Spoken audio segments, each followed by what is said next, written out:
The Taj story కొత్త హిందీ సినిమా. Paresh Rawal hero. October 2025లో థియేటర్స్లో వచ్చింది. అప్పుడు చూడలేదు నేను, బట్ ట్రైలర్ చూశాను.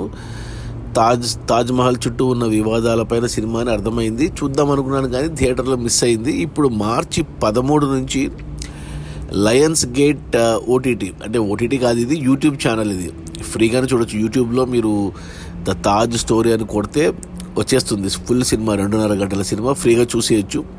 ఏమంటే ఒరిజినల్ హిందీలోనే ఉంటుంది with English sub titles. Hindi అర్థమైతే ఓకే, లేదంటే కింద ఇంగ్లీష్ సబ్ టైటిల్స్ చదువుకొని అర్థం చేసుకోవచ్చు cinema.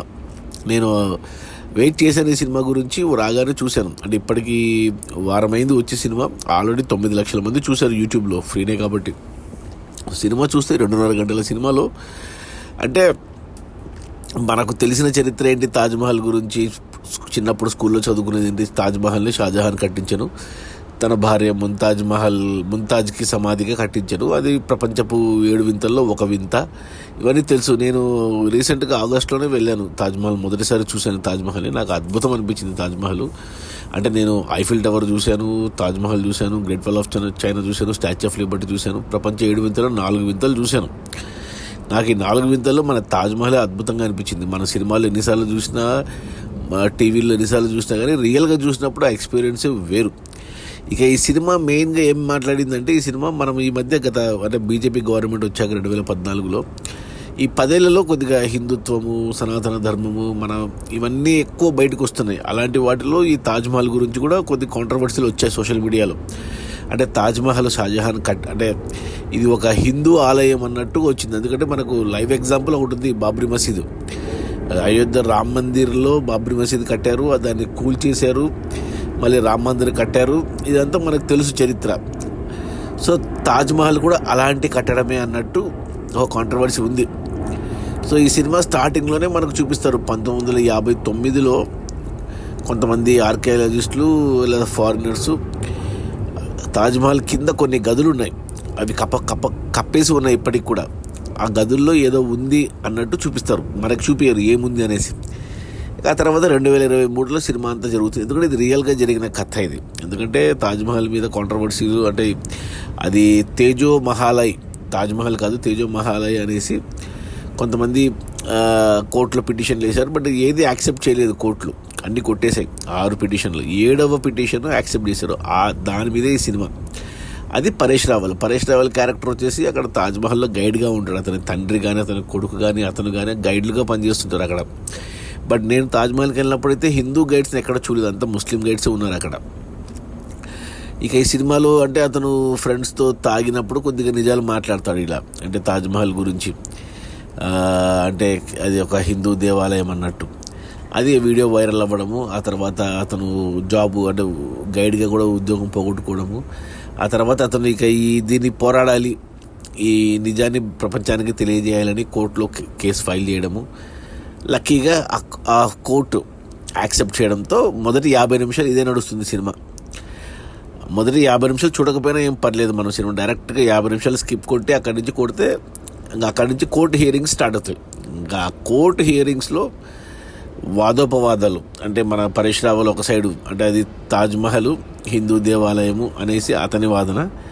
Opposite lawyer, famous actor అతను కూడా హిందీలో, అతను ముస్లిం లాయర్ లాగా చూపించారు. అతను కాదు ఇది షాజహాన్ కట్టించాడు అతని వాదన. సో ఆ వాద ప్రతివాదనలు చాలా ఇంట్రెస్టింగ్గా ఉన్నాయి. అంటే అన్ని నిజాలు, అంటే ఇవి మన పరేష్ రావల్ మాట్లాడుతున్నప్పుడు నిజమే కదా అనిపిస్తుంది, అవతల లాయర్ మాట్లాడుతున్నప్పుడు కరెక్టే కదా అనిపిస్తుంది. సో మనమే డిసైడ్ చేయాలి ఇది నిజమా కాదా అనేసి. ఏమంటే ఒకటి మైనస్ ఏంటంటే ఈ సినిమాలో పరేష్ రావల్ మాట్లాడుతున్నప్పుడు ఎటకారం ఎక్కువైంది, మరీ టూ మచ్గా ఎటకారం అయింది. ఎటకారం అవడం వల్ల ఏమైందంటే పర్పస్ డిఫీట్ అయింది. కొద్దిగా సీరియస్గా అవతల లాయర్ కొద్దిగా అకామిడేట్గా ఉంటే మన పరేష్ రావల్ క్యారెక్టర్ కొద్దిగా ఎక్కువ ఎగతాళి, ఎక్కువ ఎటకారం అయ్యేసరికి నిజాలు మాట్లాడినా, ఫ్యాక్ట్స్ చూపించినా అవి అంతగా, అంటే మనకు కూడా చూస్తున్న నాకు కూడా సానుభూతి రావట్లేదు. అంటే నాకు ఆ పక్కే ఎక్కువ ఉంది. అంటే మనం చిన్నప్పటి నుంచి వినడం వల్ల ఏమో తెలియదు కానీ దానికి తోడు క్లోజింగ్ స్టేట్మెంట్లో కూడా ఆపోజిట్ లాయర్ చెప్పిన క్లోజింగ్ స్టేట్మెంటే ఎఫెక్టివ్గా ఉంది మన పరేష్ రావల్ చెప్పిన స్టేట్మెంట్ కంటే కూడా. అంటే ఈ తాజ్మహల్ ఎపిసోడ్ని అడ్డం పెట్టుకొని చాలా మాట్లాడారు. ఇక అంటే మనకు తెలుసు మన భారతదేశం అంటే 700 ఏళ్ళు పాలించారు ముస్లిం కింగ్స్, మొఘల్స్ కానీ అంతకుముందు వచ్చిన వాళ్ళు కానీ. బ్రిటిష్ వాళ్ళు పాలించింది 200 ఏళ్ళు. అంటే 1000 ఏళ్ళ క్రితము మనంతా ఒకటే ధర్మం, సనాతన ధర్మం, హిందువులవే అందరం 1000 ఏళ్ళ క్రితం.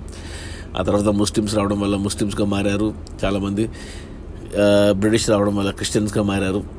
వీళ్ళందరూ కొత్తగా కట్టించింది ఏం లేదు, మన ఉన్న గుడ్లని ధ్వంసం చేశారు, ఉన్న వాటి మీద కొత్తగా కట్టారు అంతే తప్ప వాళ్ళు చేసింది ఏం లేదు.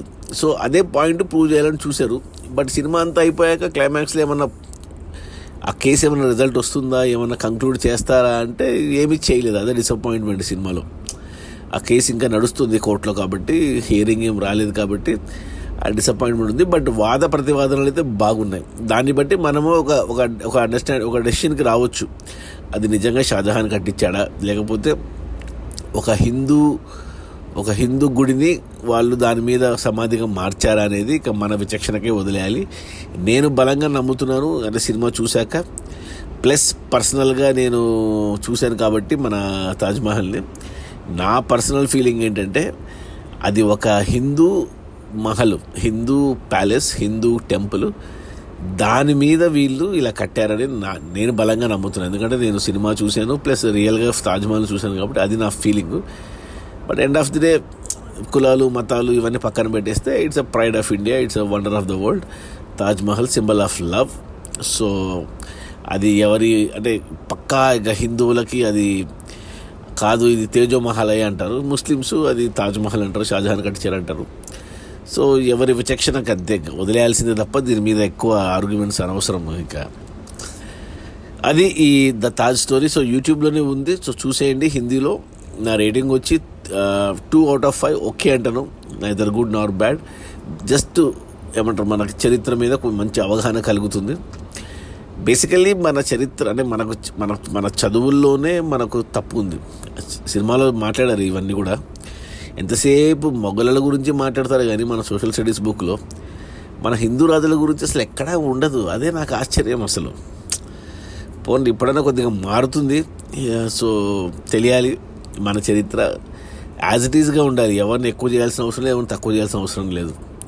ఉన్నది ఉన్నట్టు చెప్తే చాలు. కొద్దిమందిని గ్లోరిఫై చేసి చాలామందిని ఇగ్నోర్ చేయడం అనేది తప్పు. అది ఈ సినిమాలో పాయింట్ కూడా అదే. సో నాకు అనిపించేది కూడా అదే. బీయింగ్ ఏ సెక్యులర్ ఇండియన్, ఏమంటారు, నేను ఏకీభవించేది ఏంటంటే చరిత్రని ఉన్నది ఉన్నట్టుగా చూపించాలి అంతే. అది తప్ప రైట్ అనేది మన విచక్షణకు వదిలేయాలి. Okay, bye.